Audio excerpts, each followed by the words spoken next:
Hey everybody, thank you so much for tuning in to another episode of my show, William Wallace for America. With me on camera right now is State Representative Mack Cormier, District 105. He is the last number for the last state representatives, but we're going to let you talk about what he's doing here. You're going to hear some noise in the back. They got a camera going on back there talking about the session. But I got Mack Cormier to talk about how the session just ended and some things on his plate. Mack, thank you so much for coming on today. I really appreciate it. Thank you for having me. So Mack, let's talk about your legislation. What were you working on in this session, and then we'll talk about how it fared out and some other legislation that you supported. But first, let's talk about your legislation for this. And even before that, I'm sorry to do this, we're going to backtrack again. Where is District 105? It is all of the west bank of Plaquemines. It is, I guess, a third or maybe a half of Algiers, and it goes south of Lapalco out to right around Manhattan in Jefferson Parish. Okay. So it doesn't include the east bank of Plaquemines, but I think they're going to add that in the redistricting. But for right now, that's the district. Okay.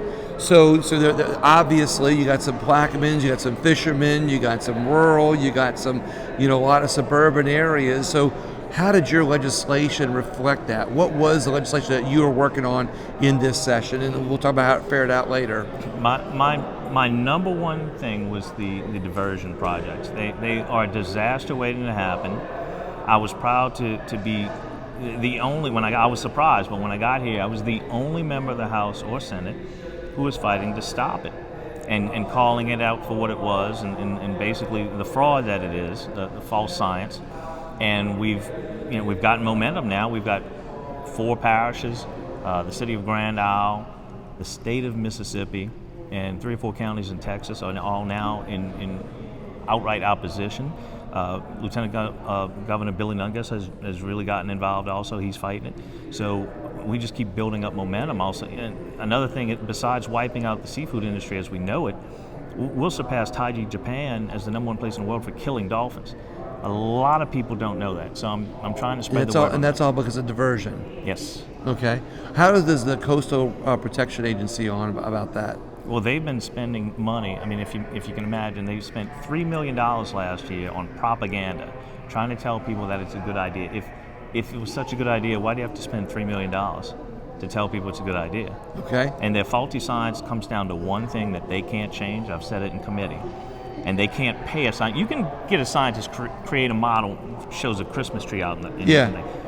The one thing they can't change is, and it was the root of the Corps of Engineers study that said it's going to destroy land, not build land.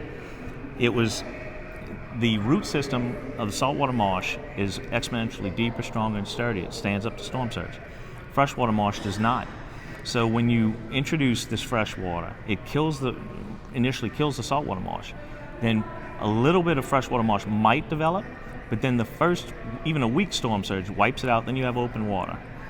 And that's the problem. And Carnarvon displays that. There's a big loop where you see on the outside, closer to the Gulf, you see the saltwater marsh because it's sturdy, and then there's, pondish or lake areas where there used to be land because the diversion, Carnarvon, wiped that out because of the influx of that water. So it's, besides, and that destroyed the number 1 oyster producing grounds in North America. This diversion on the West Bank will wipe out the brown shrimp on the West Bank. So there are a myriad of reasons, thousands of jobs, $2 billion a year influx into the economy. Historical minority and fishing communities will, have to move, and it's just going to be it's not going to do what they're going to say. They have been spreading a lie. Even if it built land, I would argue it's not going to build enough to offset these other problems, killing all the dolphins. So you've had some legislation that was focused on that.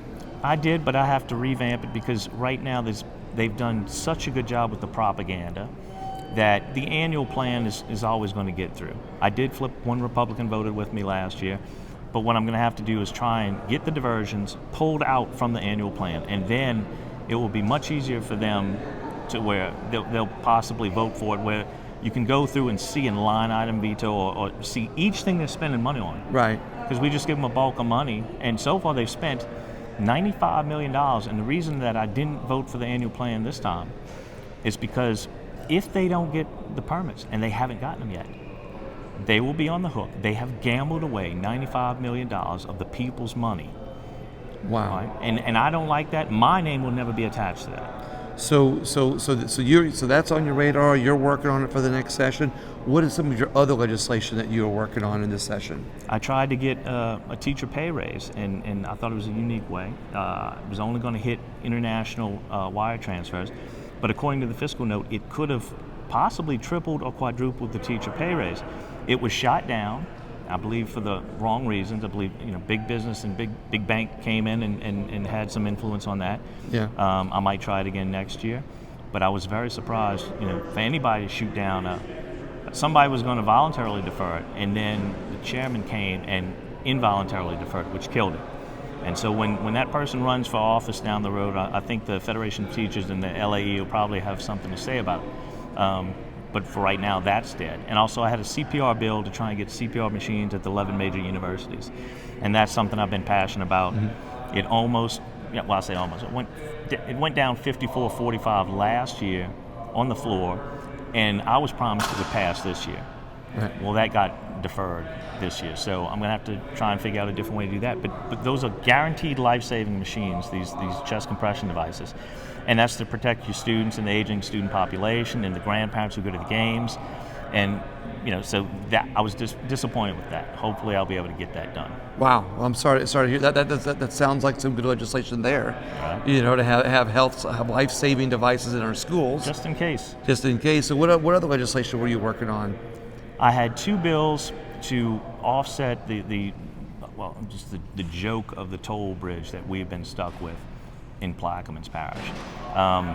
One was to give us a tax break in the parish, and then the other one was anywhere in the state, a bridge that had a toll on it, if it went over a man-made waterway, to try and give a refund to the people in that area. Both of those got deferred. I think there was some misunderstandings. Plaquemines is the only place in the state. It was an experiment to use the P3 project. And there are good ways to use P3 projects, but that's the wrong way. And a long time ago, 2016, I'd gone to the Global Infrastructure Forum in Washington, and I spoke with a gentleman who was in charge of the largest infrastructure project in the world at the time in Africa. And I said, well, I have a plan for this bridge across the Mississippi River in Plaquemines. I said, pardon my ignorance, do I need a toll for that? He said, no. Word for word, he said, that is just greedy such and such politicians. He said, you never need a toll. He said, we charge usage fees out 40 years, issue bonds, and those types of things. So, and I wasn't even a representative back then.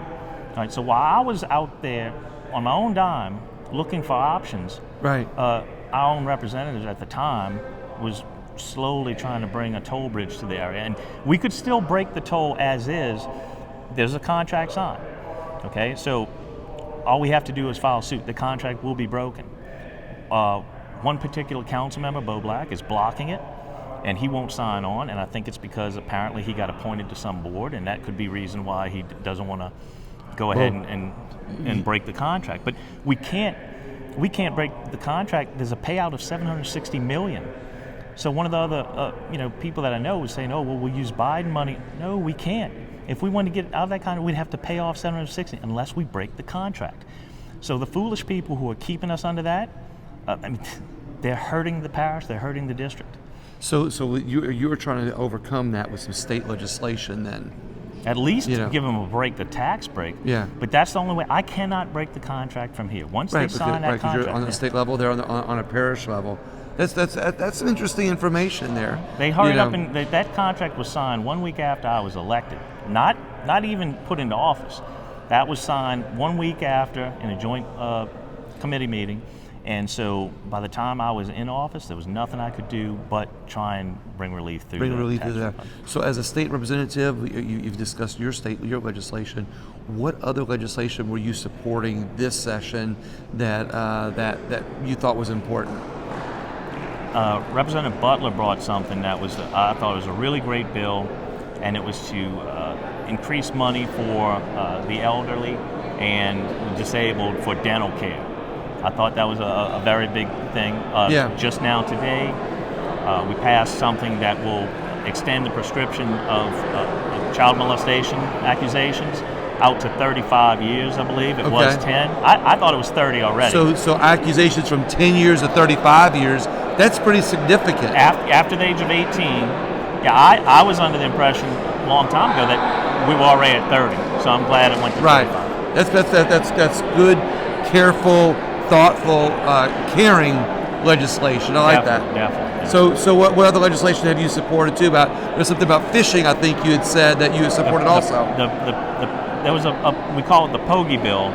The Pogey Bill. Okay, that's interesting. There was an effort to push the Menhaden boats further out. Right. And this was going to greatly affect their income and how many people they could keep on staff. They wanted to push them out to a half mile. That would have reduced them by 20%, and their projections, it possibly cost them 400 jobs. 70% of those jobs would have been minority-held jobs. Yeah. In a place like Plaquemines, where Chevron left, Shell left, we don't have any major job providers. It's the only one. So as far as Plaquemines, and there's other places in the state that needed this, right. but Plaquemines, it would have been a death knell. Right. And today, I got word that it's dead. Well, that's good news for the people that were supporting that bill, or in your case, were against that bill, right? Was it against or for? Sometimes you don't know. Right. I had a bill trying to keep things the way the fishermen had it. The CCA had a bill that was trying to push them further out. And the thing is, I think everybody wins because they were catching, right now, if nothing would have happened, they still catch 99.85% of the red drum and 98.7% of the trout. Yeah. And to me, it was like, wait, you're going to potentially lose 300 jobs because you want to catch more than 99.85% of the drum? To me, that was greedy. Okay. All right. Nobody lost a job today, but they absolutely could have, and lots of people could have lost jobs had that bill gone through. So that's why it's a victory for the people. And look, it doesn't hurt. So in this case, it's commercial fisher people against the charter fishermen, right. And basically you save charter fishermen is what you're saying. Yeah. Oh no, I'm saying save the people who work to put food on the table as opposed to put something on the wall. That's one of the ways I've heard it. Okay, that's a good way to put it. Right. I'm rewording the question only because when our listeners listen, sometimes they may not know exactly what it means. So when you ask the question a different way, that's the reason to help people understand, who it is. Definitely. Kind of thing. So basically, that was a victory for you. For the victory for the people. For the sure. people. Yeah. I mean, and victory for a lot of people that you represent. Right. Yeah. Okay. I mean, they sent me here to argue for them, and that's what I did. Okay. And you argued. You did. So, any other legislation that you supported in this session? Well, the gun bill. I say the gun bill. To me, the one gun bill, the concealed carry, and I had good reason for constitutional carry bill. Yes, and I went to the floor and actually spoke, and to me, you can't infringe on a person's God-given right to self-preservation. It's under natural law as well. If your way to preserve your own life is carrying a gun, and it's already supported in the Constitution. Right. So I refute the fact that we ever didn't have the right to carry. It doesn't say you can't carry a gun here or there or whatever. So I went and I said, basically, you have two groups. You have one group that thinks you should love everybody, and you should, but that's a utopian society, and we're not there. The other group wants to take the guns out of the hands of certain people. You can still love other people and own a weapon because guess what? Not everybody is going to love you or I the same way we want to love them. And of course, I'm using the word love in place of protection. We want to, we can love somebody else, but still see the need for peace through strength. And I firmly believe in peace through strength. And the constitutional carry bill does just that. It offers peace through strength. Right. Another thing is it really did break down to, it was a poll tax on the poor people. It doesn't affect rich people, but under the law, a law-abiding citizen who's filthy rich, there's no difference between him or a law-abiding citizen who's poor. But you charging a fee and making you get a license, even though you have the right, you are a legal law-abiding citizen, and under the Constitution, you're just putting an imposition on. That's not right. It's not fair to tell somebody you're not the same as somebody who's rich because you have less money. Right. And that was an argument that I don't think anybody heard, because it did shock some people. Yeah. Well, it's interesting. So that the constitutional carry bill is on the governor's desk right now, from what I understand. Is that correct? Right. So we'll see if he vetoes it or passes it. Well, But- I can tell you right now, I mean, I've been very clear. For $180 million, the cost of a brand new bridge and no toll tax, maybe I'll switch my vote. But governor's not going to do that. So I will not vote for. I mean, I'll definitely, if he vetoes it, I'd vote to override for that gun. So what I think is important to note, that we found out two things during this interview about that your legislation tells about you. It tells that you care about the people. You know, right. Actually, three things. You care about the people. You care about fishermen. You care about working people. But when it comes to the bridge, you care about infrastructure. But you care about infrastructure in a way that is not going to cost the taxpayers more money. Right. Okay. And then, of course, the last one being is that you're a Second Amendment guy. That you believe in our constitutional right in the Second Amendment is a concern of yours, and that you're going to protect that right. Absolutely. That's why we can have this conversation here, or we can talk in there, because of that right to bear arms, to keep our society free, so people can't infringe our right for free speech. I like that. Well, Mack, is there anything else that you want to talk about? They just wrapped up the session. It's getting real quiet in the back, as y'all have noticed. Everybody's been leaving. Is there anything else that you want to talk about before we wrap up? Well, I'm just excited to start thinking about how I'm going to approach the diversion situation. I've been in constant contact, or semi-constant contact, with the chairman of Natural Resource and Washington's first assistant. I've got in touch with the lawyers from the Sea Shepherds. They do the Whale Wars show. And I'll probably try and bring PETA in also, and really stir the pot at the high level in the federal, because I think the way now to stop it will have to be at the federal level. So basically, here's the other thing. You want to spend your time in office, fighting for not only people's rights, but also you're looking at the environment, and it's a concern of yours. Absolutely. Okay. And since I was put in office, I mean, I'm proudest about the fact that all of my bills, the ones I've written, there's not a single one that you can say that's a Republican or Democrat bill. It's every one of my bills are geared to help all the people, universalist theory, do the greatest good. And I'm not going to get rich doing this. I'll be just as poor when I get out as I am when I got in. So hopefully I'll do a good thing and make sure that people think or hope that they think I did a good job. So you're basically saying your policy is no party.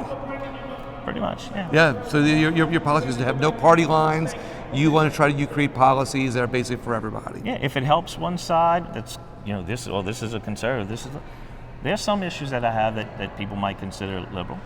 On the issue of like pro-life and pro-Second Amendment, I'm absolutely not. I'm ultra conservative. But again, everything blends in, and if I can help people, I'll help people on either side. Well, any other parting words for people about this session? Well, just pray that next year we'll get a lot accomplished. I think we did get a lot accomplished this year, and that's the thing. We put it in God's hands, and hopefully everything will work out. All right. Well, Representative Mack Cormier, thank you very much. I appreciate your time. Thank you. Everybody else, please, as always, share this video. Look up Mack Cormier. Look at the things that he's doing, and you can hear this video as a podcast on any podcast app. Thank you so much, and have a great day.